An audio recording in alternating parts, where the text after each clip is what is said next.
हाँ जी दोस्तों नमस्कार। तो मैं उपस्थित हो चुकी हूँ आपके अगले वीडियो लेक्चर के साथ, जिसमें हम बात करेंगे हिंदी के महान साहित्य शिल्पी जयशंकर प्रसाद की नाट्य कृतियों की।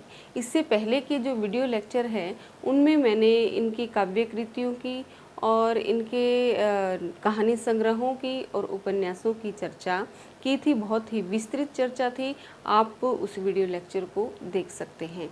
ठीक है, तो आज हम बात करेंगे इनकी नाट्य कृतियों की और साथ ही साथ में इनके निबंधों की बात भी इस व्याख्यान में करूंगी। तो जैसा कि आप सभी जानते हैं कि जयशंकर प्रसाद ने अपने जीवन में कुल 12 नाटकों की रचना की थी और 12 नाटकों में भी क्या है, ऐतिहासिकता का पूर्ण समावेश है।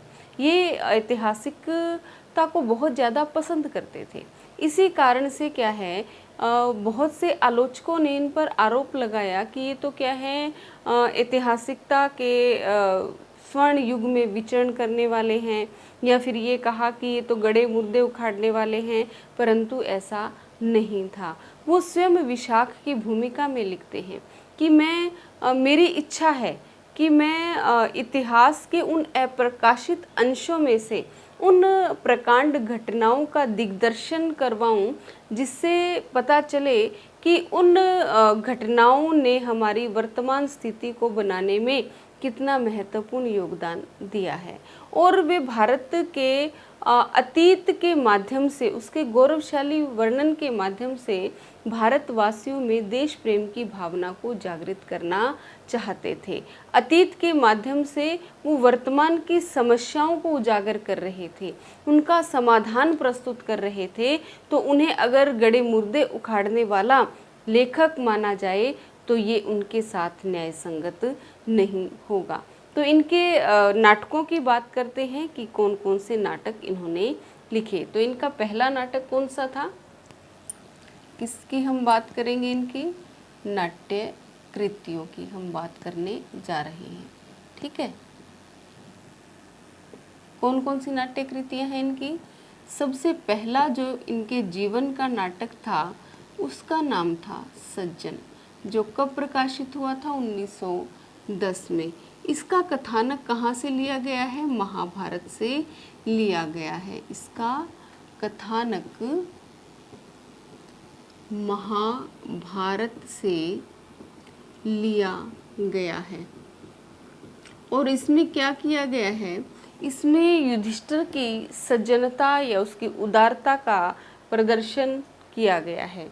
एक बार जब वो अपने पांचों भाइयों के साथ वन में रह रहे थे तो दुर्योधन अपने मित्र कर्ण और शकुनी को साथ लेकर के शिकार खेलने के लिए चले जाते हैं।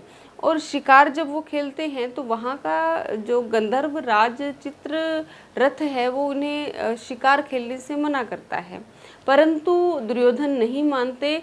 तो युद्ध होता है और युद्ध में दुर्योधन को बंदी बना लिया जाता है और पड़ोस में ही रह रहे युधिष्ठिर और उनके पांचों भाइयों को जब ये पता चलता है कि दुर्योधन को चित्ररथ ने बंदी बना लिया है, तो वो अपने पांचों भाइयों समेत उसे छुड़ाने के लिए वहाँ पर उपस्थित हो जाते हैं। वे वहाँ युद्ध करते हैं और फिर विनय भाव से दुर्योधन को वहाँ से छुड़ा लेते हैं। तो इस कहानी को जो है इस नाटक का आधार बनाया गया है। तो इसी सज्जनता का प्रदर्शन किया गया है, तो इसीलिए इस नाटक का नाम क्या है, सज्जन। ठीक है, दूसरा इनका नाटक है कल्याणी परिणय। कल्याणी परिणय, परिणय का मतलब होता है विवाह बंधन। ठीक है, तो ये कब प्रकाशित हुआ था, 1912 ईस्वी में। कल्याणी परिणय में क्या है, इसमें जब चंद्रगुप्त और सेल्यूकस का युद्ध होता है और उस युद्ध में सेल्यूकस हार जाता है, तो वो अपनी पुत्री कार्नेलिया का विवाह चंद्रगुप्त से कर देता है। और चंद्रगुप्त का विवाह जब कार्नेलिया से होता है तो दोनों ही पक्षों का इससे कल्याण होता है। इसी कारण से जो कार्नेलिया है वो क्या नाम रख दिया, उसका कल्याणी नाम रख दिया जाता है, क्योंकि वो दोनों पक्षों के लिए ही कल्याणकारी साबित होती है। और इसी कल्याणी परिणय का बाद में परिवर्तित और संवर्धित रूप चंद्रगुप्त नाटक के रूप में हमें देखने को मिलता है, जो कब प्रकाशित हुआ था? 1931 में प्रकाशित हुआ था। ठीक है, दूसरा इनका नाटक कौन सा है? कल्याणी परिणय इनका नाटक है। ठीक है, तीसरा इनका नाटक है करुणालय।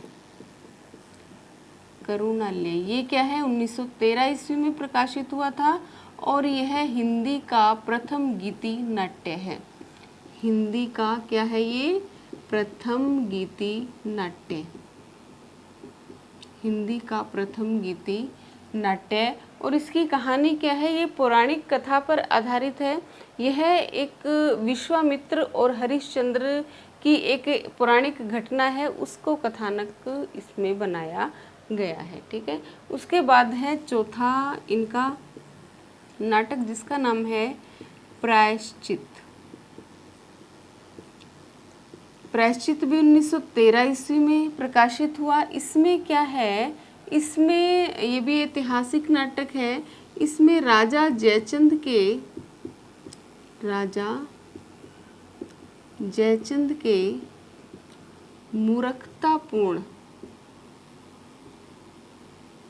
मूर्खतापूर्ण कुचक्र के कारण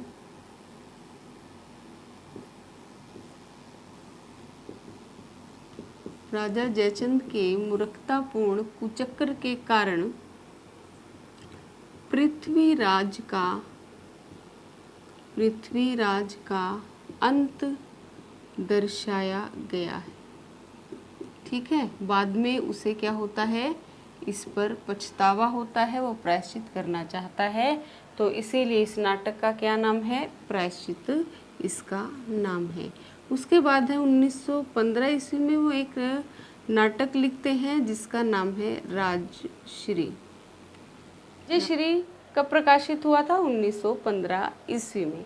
ठीक है, और कहीं पर ये 1914 ईस्वी में भी दिखाया गया है, परंतु जहाँ तक मेरा अनुभव है और जहाँ तक मैंने समझा है, डॉक्टर नगेंद्र के जो सन संवत है उन्हीं को HPSC भी और अन्य पुस्तकें भी सही मानती हैं। तो आप राज्यश्री को अगर कहीं 1914 लिखा हुआ है तो उसे सही नहीं मानेंगे। कब प्रकाशित हुआ था? ये 1915 ईस्वी में। और इसका कथानक क्या है? इसका कथानक है हर्ष बाण भट्ट का एक नाटक था जिसका नाम है हर्षचरित। और एक चीनी यात्री आया था ह्यून सांग। हर्षचरित और ह्यून सांग के ऐतिहासिक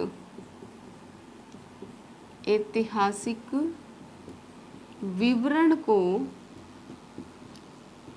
आधार बना करके इस नाटक की रचना हुई है। ठीक है, किसको आधार बना करके? हर्षचरित जो कि बाणभट्ट का नाटक है, और ह्यून सांग ने जो ऐतिहासिक विवरण प्रस्तुत किया उसको आधार बना करके राज्यश्री नाटक की रचना की। कब प्रकाशित हुआ? 1915 ईस्वी में प्रकाशित हुआ। परंतु विद्वान या आलोचक मानते हैं कि इन नाटकों में जयशंकर प्रसाद की नाट्य कला का उत्कृष्ट रूप देखने को नहीं मिलता है। ऐसा लगता है कि प्रसाद अभी किसी माध्यम की तलाश में थे और वो अभी इन्हें पूर्ण रूप से मिल नहीं पाया था। तो नाट्य कला का उत्कृष्ट रूप इन पांचों नाटकों में देखने को नहीं मिलता है।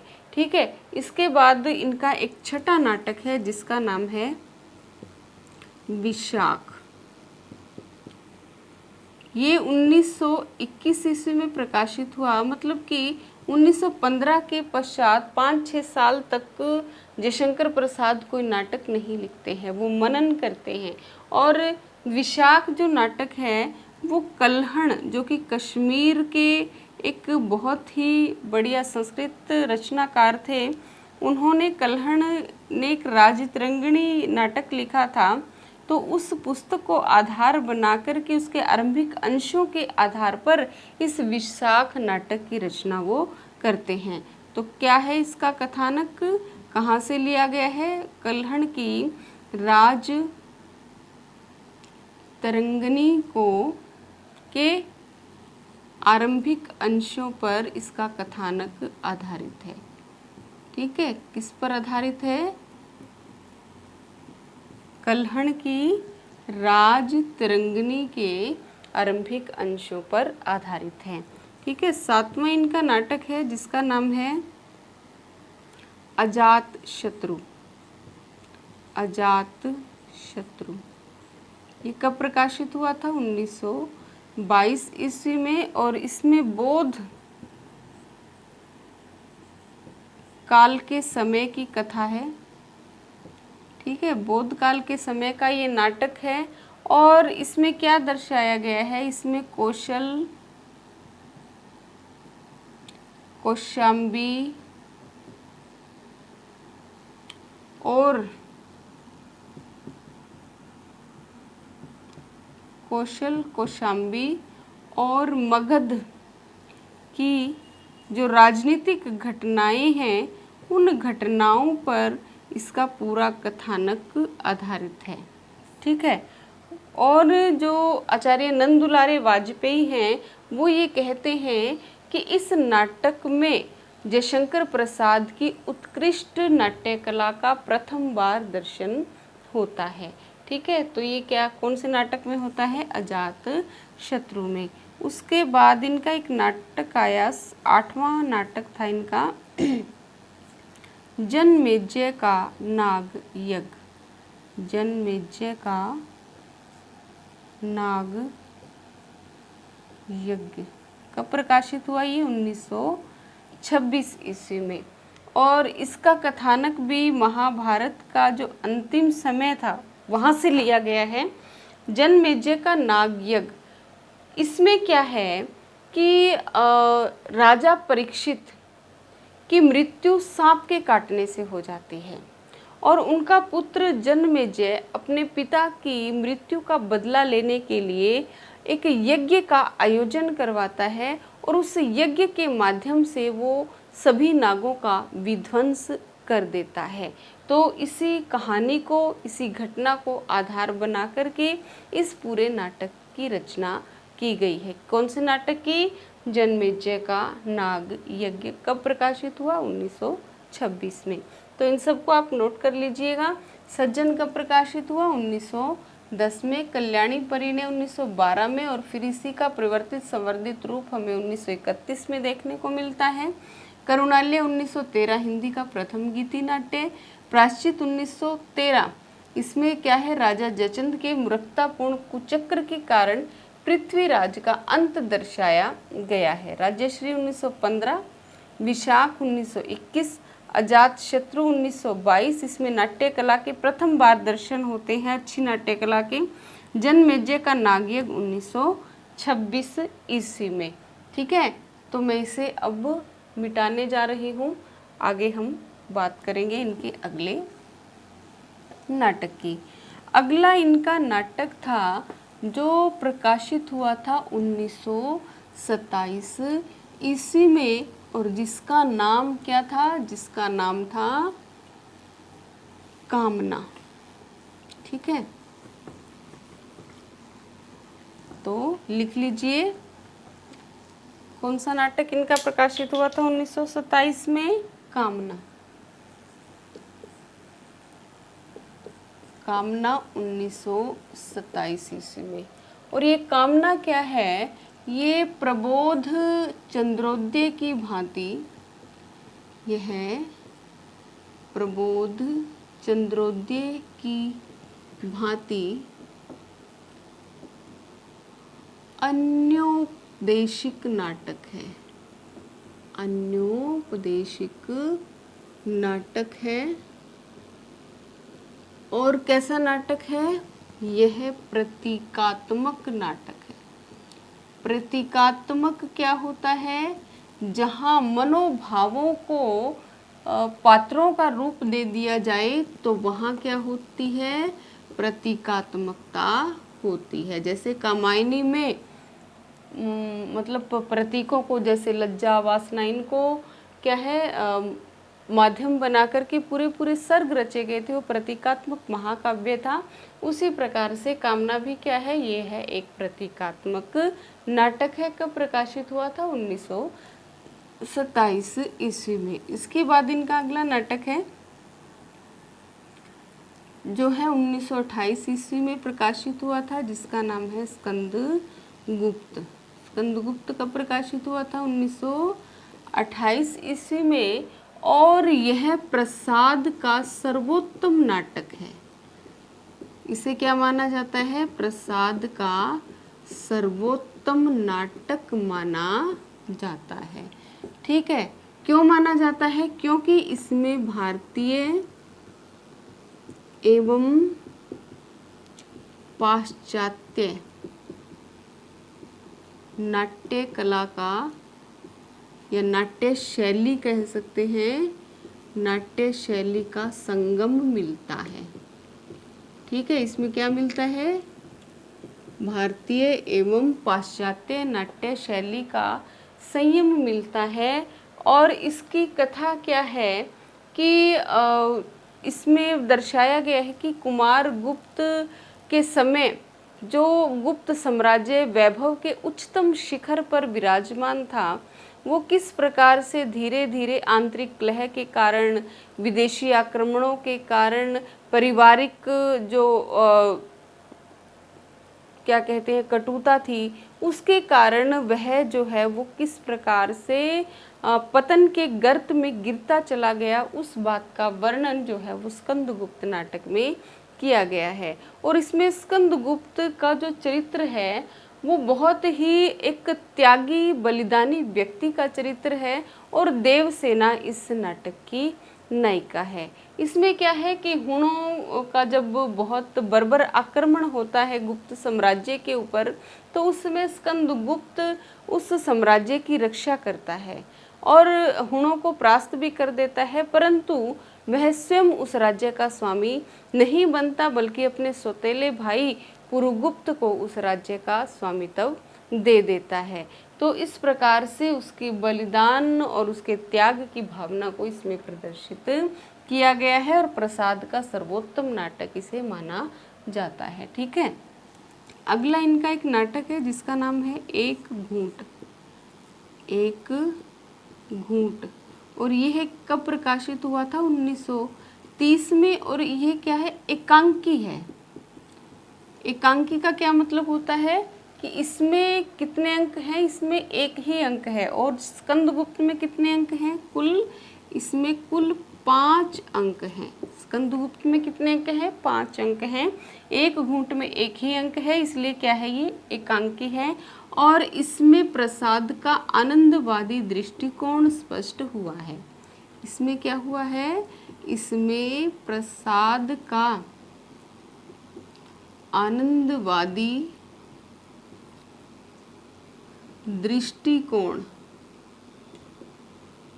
प्रतिपादित हुआ है। ठीक है, उसके बाद अगला इनका एक नाटक है जिसका नाम है चंद्रगुप्त। बहुत ही इम्पोर्टेंट भी है और बहुत ही अच्छा नाटक है। ठीक है, चंद्रगुप्त नाटक 1931 ईस्वी में प्रकाशित हुआ। इसमें भी क्या है? इसमें ऐतिहासिक घटनाओं का वर्णन है कि किस प्रकार से चाणक्य जो है वो चंद्रगुप्त को पढ़ा लिखा करके और कूटनीति के माध्यम से गुप्त साम्राज्य का अधिपति बना देते हैं। नंद वंश का नाश हो जाता है। राक्षस को कैसे पराजित करते हैं और कैसे कार्नेलिया और चंद्रगुप्त जो है वो आपस में प्रेम करते हैं। इन सब बातों का वर्णन जो है वो चंद्रगुप्त नाटक में किया गया है। और इसमें देश प्रेम की बहुत ही सुंदर अभिव्यक्ति हुई है। किसके माध्यम से? कार्नेलिया के माध्यम से, अलका के माध्यम से, सुवासिनी के माध्यम से, सिहरण के माध्यम से। तो बहुत से पात्र हैं इसमें जो कि राष्ट्रभक्ति का बहुत ही सुदृढ़ता से प्रदर्शन करते हैं। अगला इनका नाटक है, अंतिम नाटक है इनके जीवन का, जिसका नाम है ध्रुव स्वामिनी। ध्रुव स्वामिनी कब प्रकाशित हुआ था? 1933 ईस्वी में। यह क्या है? यह समस्या नाटक है। यह समस्या नाटक है। और इसे हिंदी का प्रथम समस्या नाटक भी माना जाता है। लिख लीजिए कि यह क्या है, हिंदी का प्रथम समस्या नाटक है। इसे प्रथम समस्या नाटक क्यों कहा जाता है? क्योंकि इससे पहले जो नाटक लिखे गए थे उनमें किसी प्रकार की समस्या को इतने अच्छे ढंग से नहीं उठाया जाता था जितना कि ध्रुव स्वामिनी में उठाया गया है। और इस नाटक पर किसका प्रभाव दिखाई पड़ता है?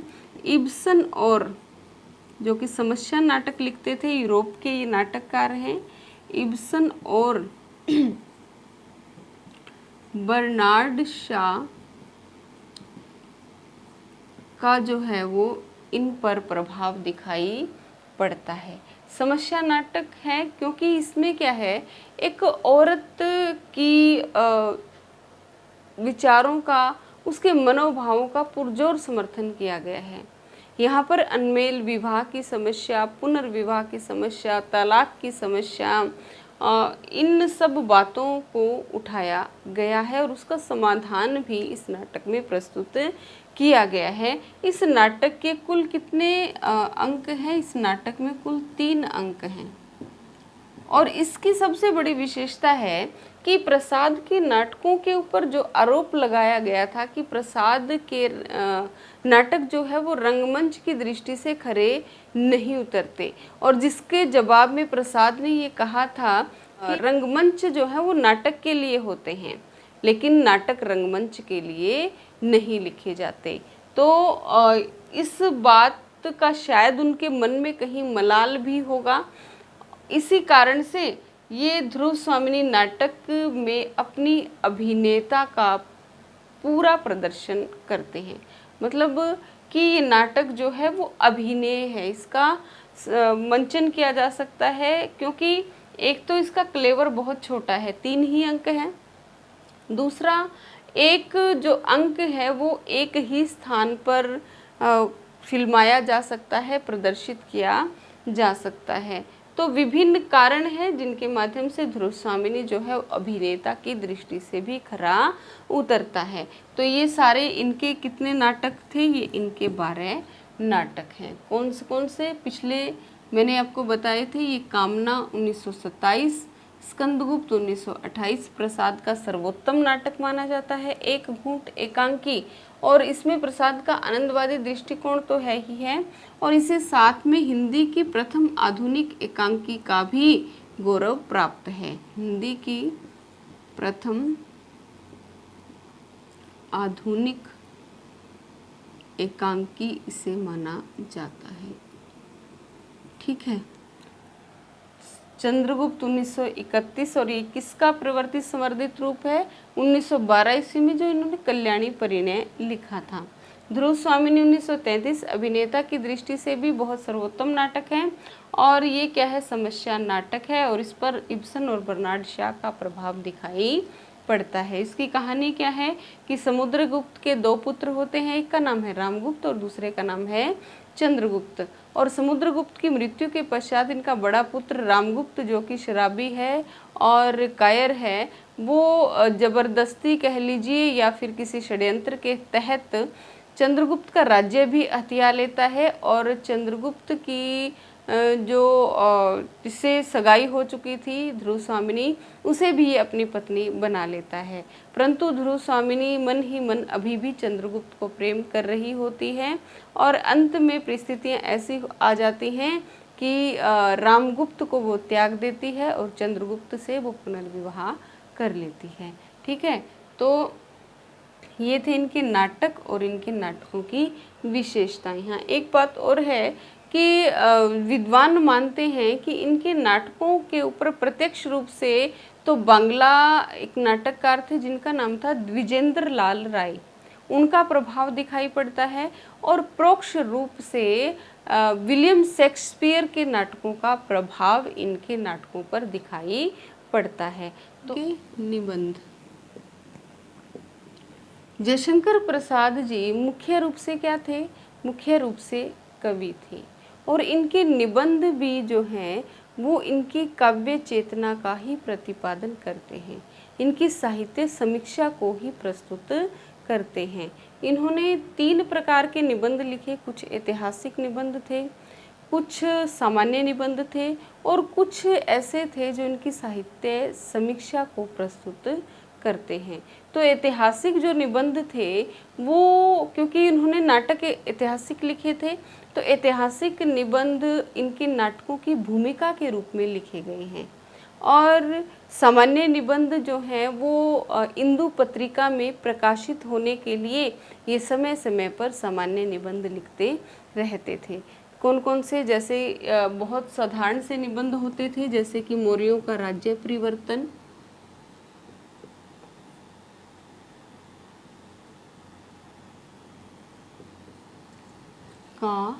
मौर्यों का राज्य परिवर्तन, ठीक है। दूसरा जैसे कि सरोज, तीसरा कवि और कला, हिंदी साहित्य परिषद, हिंदी साहित्य परिषद। ये क्या है? ये इनके सामान्य से निबंध हैं जो किस में प्रकाशित होते रहते थे? ये समय समय पर इंदु पत्रिका में प्रकाशित होते रहते थे। और इनके जो मुख्य जो साहित्यिक समीक्षा से संबंधित निबंध हैं वो इनकी पुस्तक है जिसका नाम है काव्य और कला तथा अन्य निबंध। लिख लीजिए, क्या है? काव्य और कला तथा अन्य निबंध। ये बहुत महत्वपूर्ण है। इसमें क्या है? इसमें इनके 8 निबंध हैं। कितने निबंध हैं? 8 निबंध हैं। और ये 8 निबंध कौन कौन से हैं? पहला निबंध है इनका काव्य और कला, काव्य और कला। दूसरा है रस, तीसरा है रंगमंच, चौथा है रहस्यवाद,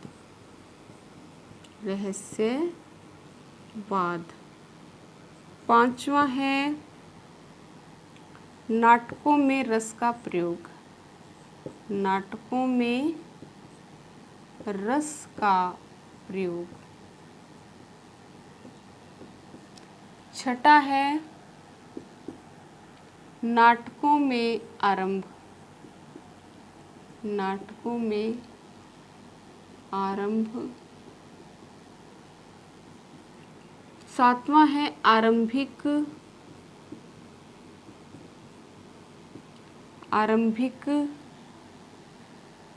काव्य। आठवां है यथार्थवाद और छायावाद, यथार्थवाद और छायावाद। ये क्या है? ये सारे के सारे जो निबंध है पहले कभी कोई इस तरीके से एक एक करके ये पहल हंस पत्रिका में प्रकाशित हुए थे। ये सारे के सारे निबंध किस में प्रकाशित हुए थे? पहले ये हंस पत्रिका में प्रकाशित हुए थे और बाद में इनको पुस्तक रूप में इन्हीं 8 निबंधों को क्या कर दिया गया? काव्य और कला तथा अन्य निबंध से इन्हें पुस्तकीय रूप दे दिया गया। ठीक है, ये थे इनके निबंध और इनके निबंधों की विशेषताएं। आज का मेरा वीडियो लेक्चर आपको कैसा लगा? अगर अच्छा लगा तो कमेंट करके ज़रूर बताइएगा और मेरे चैनल को लाइक कीजिए, शेयर कीजिए और सब्सक्राइब कीजिए। धन्यवाद।